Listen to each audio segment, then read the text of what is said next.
अज शिवरात्रि लगी पई है। शिव जो मेलो भी लगो पियो है उमरकोट में। मुख़्तलिफ़ ज़िलनि का मुख़्तलिफ़ सूबनि का माण्हू आयल आहिनि हिते। हिकिड़ो तफ़री जो मक़ाम है। ये उमरकोट जो किलो है हमें ॾिसी सघो था। रश भी सुठी लगी पई है।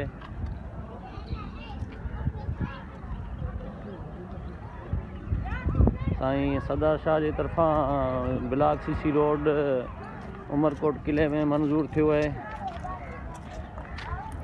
कॾहिं कॾहिं मां सोचंदो आहियां त हैदराबाद जो जेको पको किलो है उनमें केॾी हद अखली है, पर ही ॾिसो, ही असांजी निमाणी सिंध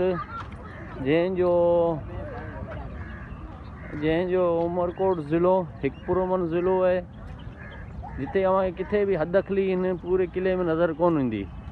हैदराबाद जो किलो भी ॾिठो हूंदो, पर हुनमें वॾी हद अखली आहे। हाणे हिते ॾिसो बूटा वूटा पोखिया पिया आहिनि, प्रॉपर नमूने हिकिड़ो सुठे नमूने कमु कयल आहे, बहितरीन। ऐं वणनि जो हिते ख़ासि ख़्यालु रखियो वियो आहे त वण जेके पुराणा आहिनि हिननि वढिया कोन आहिनि। ब्लॉक सीसी रोड ऐं सफ़ाई अव्हां ॾिसी सघो था उमरकोट किले जी, तमामु बहितरीन।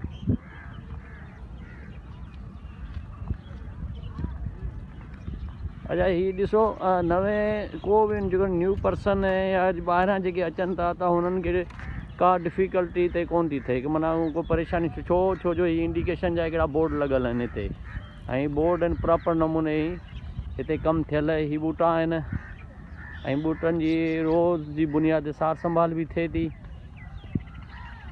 ही बूटा आहिनि,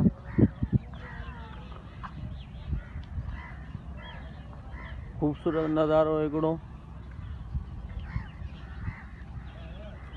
अच्छा अव्हांखे हिकिड़ी ॻाल्हि आउं ॿुधाइणु विसरी वियुसि त उमरकोट ज़िलो उहो वाहिद ज़िलो आहे, ऐं ही उमरकोट जो जेको ही किलो फोर्ट, इन किले जो इहो आहे त हिकिड़े पासो आहे नारोपट, ॿिए पासो आहे इन जो थरपारकर वेंदे इंडिया जे बॉर्डर ताईं सॼो थर जो एरिया आहे।